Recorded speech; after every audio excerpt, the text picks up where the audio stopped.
लोकतंत्र का महापर्व है और लोकतंत्र के इस महापर्व में इस वक्त हम सुकमा जिले के पोलमपल्ली में खड़े हैं और पोलमपल्ली से आपको एक बहुत खूबसूरत तस्वीर दिखाते हैं और एक खूबसूरत तस्वीर क्यों है ये भी बताते हैं।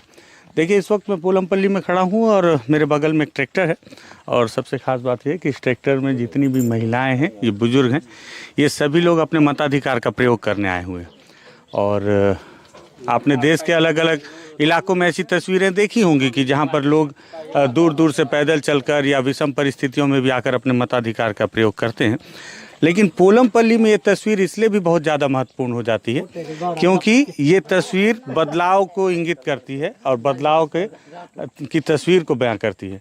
दरअसल ये जिस गांव से ये लोग पहुंचे हुए हैं और पोलमपल्ली वो इलाका है जहां किसी समय माओवादियों का गढ़ हुआ करता था, ये इलाका, आसपास का इलाका, और यहाँ पर माओवादियों के फरमान के बाद ग्रामीण मताधिकार करने से डरते थे और पोलिंग बूथ तक आने से भी डरते थे। लेकिन समय धीरे धीरे बदल रहा है और बदलते हुए समय की ये तस्वीर है कि महिलाएं अब इन्हें भी इतनी जागरूक हो गई कि अपने मताधिकार का प्रयोग करने पहुंची। इनसे बातचीत भी करते हैं।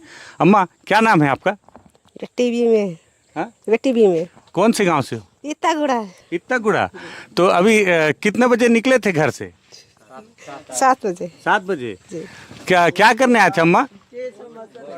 वोट देने। क्यों देते हो वोट? काय के लिए दे रहे हो? क्यों दे रहे हो वोट? नहीं बोल रहे हो? अच्छा।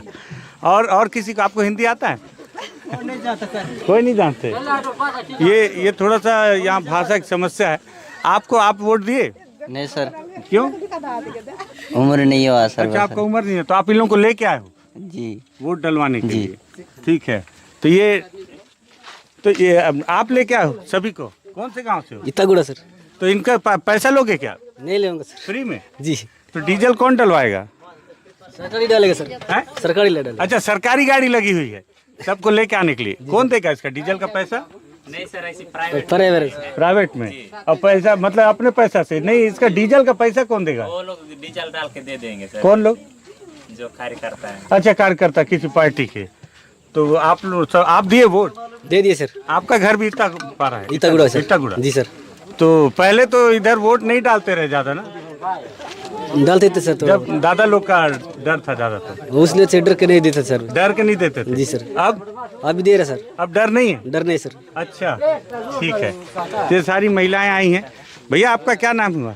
आइए थोड़ा सा आपसे बात। में नहीं आऊंगा। अच्छा, आप नहीं आओगे? में बात कर सकता। नहीं, कैमरे में। आप कहाँ से हो? इत्तागुड़ा सर। इत्तागुड़ा। वोट डाले? जी। हैं? वोट डाले? जी डाले सर। तो ये बोल रहा था कि पहली बार डाले कि इसके पहले भी डाल चुके हो? पहले भी डाल चुके। पहले 18 साल से। क्या उम्र है आपका? मेरा 26 चल रहा है सर। क्या नाम है आपका? पुड़ियम संतोष। संतोष जी, ये बताइए कि क्या सोच के वोट डालते हैं आप लोग? क्या चाहिए, मतलब वोट डालने से क्या बदलता है? कुछ है? जी सर, हमको ये सब मतलब वोट डालते हैं, फिर भी हमको जो भी सुविधा हमको मिलना चाहिए। इसलिए क्या क्या सुविधा मिलना चाहिए? जैसा सड़क या ना जो अस्पताल या ना गाँव में होना चाहिए, सब कुछ होना चाहिए बोल के ये सब हम लोग डालते सर। तो वोट डालने से सब चीज मिल रहा है? नहीं। तो हम आपको तस्वीरें दिखा रहे थे, खूबसूरत तस्वीरें लोकतंत्र की, कि किस तरीके से लोग उन इलाकों में बाहर निकल रहे हैं वोट डालने के लिए जहां कभी डर की वजह से लोग बाहर नहीं निकलते थे। मयंक, सवाल यहाँ पर आपसे, देखिए कुछ लोग, जो आपने भी सुना होगा, अभी देख रहे होंगे कि कुछ लोग साफ साफ बोल रहे थे कि पहले वोट डालने के लिए नहीं निकलते थे क्योंकि डर का माहौल था, लेकिन अब लगातार हर वोट डालने के लिए वो बाहर आते हैं, निकलते हैं और घर के पूरे परिवार के साथ जो भी वोट डाले, जिनके भी वोट बने हुए हैं, जिनको वोट डालनी है, उनको लेकर निकलते हैं क्योंकि अब वो डर का माहौल नहीं है, वो भय नहीं है। जी, आपको एक और चीज बताते हैं कि एक समय ऐसा था कि जब ये लोग वोट डालने जाते थे तो नक्सली इनकी उंगलियां चेक करते थे। एक वो समय भी था।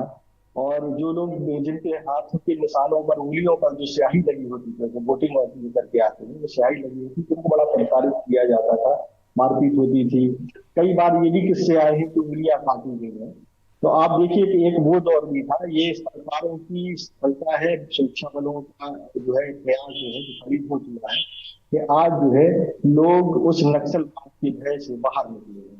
आप देखिए कि हो सकता है कि अभी भी वोटिंग परसेंटेज उतना ना रहे जितना सामान्य दूसरे जिलों में या दूसरे लोकसभा क्षेत्रों में।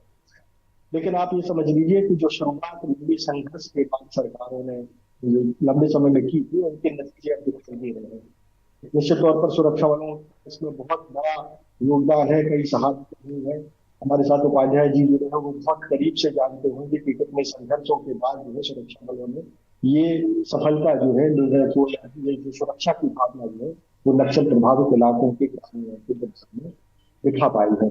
आप देखिए कि एक एक वो दौर जब लोग जो है वोट डालने का तो छोड़ दीजिए कि पोलिंग बूथ के आसपास भटकने से टकराते थे ग्रामीण, और आज वही जो है ग्रामीण ट्रैक्टर ट्रॉलियों में और महिलाएं खासतौर पर बैठ करके और मतदान के लिए आ रही है। बहुत बड़ी सफलता है, और आने वाले समय में हमको ऐसा लगता है कि नक्सलवाद जो है जैसे जैसे सिमटता जाएगा, लोकतंत्र का ज्यादा मजबूत इस नक्सल प्रभावित इलाकों में हो पाएगा।